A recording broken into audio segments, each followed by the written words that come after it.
సదాశివ బ్రహ్మేంద్ర సరస్వతి గారి పిబరే రామరసంలో రే అంటే అర్థం ఏమిటి, అలా ఎందుకు ప్రయోగించారు? మనకు ఉన్నటువంటి వాగ్గేయకారులు చాలా ప్రత్యేకత కలిగినటువంటి వారు. వాళ్ళ కీర్తనలు ఎందుకంటే అవి చాలామంది కవుల్లాగా పెదవుల పైన ఉండి రాసినటువంటిది కాదు. హృదయంలో తపించిపోయి స్వామిని సాక్షాత్కరింప చేసుకొని ఆ ఎదుట స్వామి కనపడుతూ ఉండగా పాడుకున్నారు. అంతటి అన్నమయ్య కానివ్వండి, సదాశివ బ్రహ్మేంద్రులు కానివ్వండి, త్యాగరాజస్వామి కానివ్వండి, ఇలాంటి మహానుభావులందరూ. అందువల్లే ఆ కీర్తనల్లో జీవం, ప్రాణం తొనికిసలాడుతూ ఉంటుంది. పిబరే రామరసం, రసనే పిబరే రామరసం అని చెప్పి ఒక అద్భుతమైనటువంటి కీర్తన సదాశివ బ్రహ్మేంద్రులు రాశారు. ఇందులో పిబ రే రామరసం, రసనే పిబ రే రామరసం. ఇక్కడ పిబ అంటే సంస్కృతంలో ధాతువమ్మ, ఒక క్రియ. ధాతు అంటే క్రియ. పిబ అంటే తాగు. రే రే ఒరే అని తెలుగులో అంటుంటాం చూడండి, ఒరేనే సంస్కృతంలో రే అంటారు. ఎవరిని ఇక్కడ రే అంటున్నాడు ఈయన? మహానుభావుడు సదాశివ బ్రహ్మేంద్రులు. పిబ రే రామరసం, రసనే. రసనే రే రసనే, ఒరే రసనే. ఒరే రసనే అంటే, రసనే అంటే నాలుక.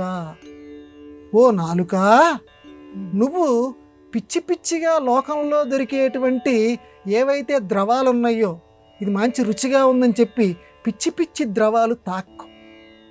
ఏది తాగాలి? రామరసం పిబా.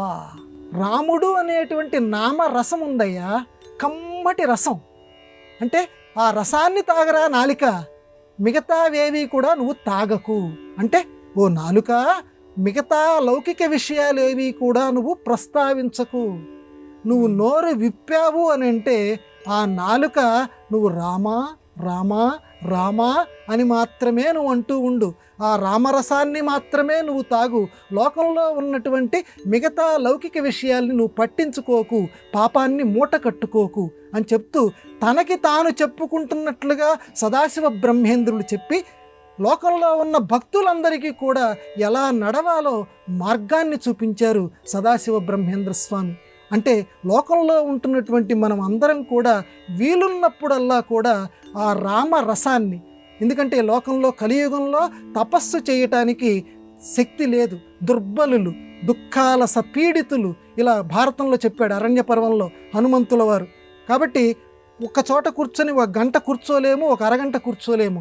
కాబట్టి ఇటువంటి జనులందరూ కూడా తపస్సు చేసినంత పుణ్యం రావాలి అని అంటే నామాన్ని జపించండి అన్నారు. అందులో రామరసాన్ని, రామనామ రసాన్ని జపించండి. ఒక రసం నాలుక మీద పడితే ఎంతటి ఆనందాన్ని ఇస్తుందో రామరసం అంత ఆనందాన్ని ఇస్తుందయ్యా, అది అనుభవించు, నేను అనుభవించి చెప్తున్నాను అని చెప్పి నాలుకకి హితవు చెప్తున్నట్టుగా చెప్పారు. మనందరి నాలుకలకి కూడా సదాశివ బ్రహ్మేంద్రుల యొక్క హితబోధ. వీలున్నప్పుడల్లా కూడా రామ రామ అంటూ ఆ రామనామ మధువుని, ఆ తేనెని అందరూ త్రాగి పరవశించెదముగాక.